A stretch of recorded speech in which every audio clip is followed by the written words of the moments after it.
మామూలుగా మునగాకు వాడినా, మునగాకు పొడి చేసి వాడినా పాలు త్రాగాల్సిన అవసరం లేకుండా శరీరానికి కాల్షియం బాగా అందుతుంది కాబట్టి ఎముకలు గొల్లబారటం కానీ, ఎముకలు విరగటం కానీ, ఆస్టియోపోరోసిస్ లాంటి సమస్యలు రాకుండా రక్షించడానికి చాలా బాగా ఉపయోగపడుతుంది. అంటే అందరికీ ఈ 2 లాభాలే ప్రధానంగా తెలుసు ఇన్నాళ్ళు నేను చెప్పటం వల్ల. ఇంకా ముఖ్యంగా చూస్తే ఇందులో ఐరన్ ఎక్కువ ఉండటం వల్ల రక్తం తయారీకి కూడా మునగాకు చాలా బాగా పనికొస్తుంది.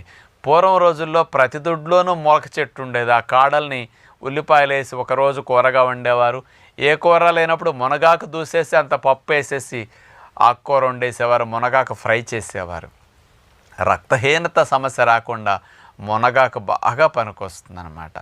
ఇక సైంటిఫిక్గా తీసుకుంటే ఇతర లాభాలు ఏమున్నాయని, మునగాకులో క్వర్సెటిన్ అనే కెమికల్ ఉంది. ఇది రక్తనాళాల స్టిఫ్నెస్ తగ్గిస్తుంది. స్టిఫ్ అయినాయి అనుకోండి, గట్టి పడితే దగ్గరకు వస్తాయి కదా,